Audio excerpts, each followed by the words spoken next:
ആഗോള കത്തോലിക്ക സഭ ഏറ്റവും അധികം സന്തോഷിക്കുന്ന ഒരു സുദിനമാണല്ലോ ഇന്ന്. വളരെയധികം പ്രതീക്ഷയോടുകൂടി കാത്തിരുന്ന കത്തോലിക്ക സഭയ്ക്ക് ഒരു പുതിയ ഇടയനെ കിട്ടിയിരിക്കുകയാണ്.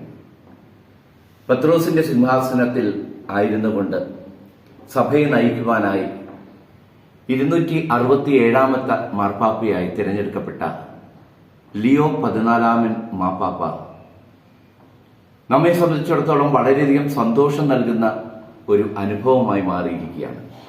കാരണം അദ്ദേഹം മാർപ്പാപ്പയായി തിരഞ്ഞെടുക്കുന്നതിന് മുമ്പ് തന്നെ നമ്മുടെ കേരളം സന്ദർശിച്ചിട്ടുണ്ട് എന്നുള്ള സന്തോഷമാണ് നിങ്ങളുമായിട്ട് പങ്കുവയ്ക്കുവാനുള്ളത്. അതും കേരളത്തിലെ വയനാട്ടിൽ മാനന്തവാടിയുടെ ഒരു കാലത്തെ സബ്സ്റ്റേഷനായിരുന്ന തലപ്പുഴ സെന്റ് തോമസ് പള്ളിയിൽ അദ്ദേഹം സന്ദർശനം നടത്തി. 2005 തലപ്പുഴ സെന്റ് തോമസ് ദേവാലയം കോഴിക്കോട് രൂപതയുടെ ഭാഗമായിട്ടുള്ള ഈ ദേവാലയം അഗസ്റ്റീനിയൻ സന്യാസ സഭയ്ക്ക് മേൽനോട്ടം വഹിക്കുവാനുള്ള ഉത്തരവാദിത്തം ഏൽപ്പിക്കപ്പെടുകയായിരുന്നു.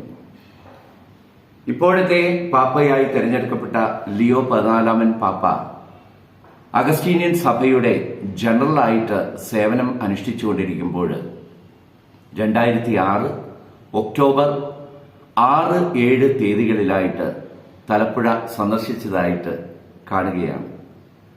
അന്ന് അദ്ദേഹം കോഴിക്കോട് നിന്നും തലപ്പുഴയിലേക്ക് വന്നപ്പോൾ മാനന്തവാടി അമലോത്ഭവ മാതാ ദേവാലയത്തിലും കയറി ആ ഒരു സന്തോഷം ഞാൻ നിങ്ങളുമായിട്ട് പങ്കുവെക്കുകയാണ്.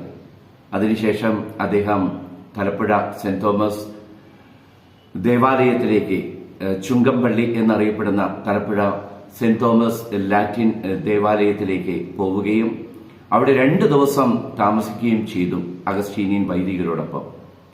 എന്നെ സംബന്ധിച്ചിടത്തോളം വളരെ സന്തോഷം നൽകുകയാണത്.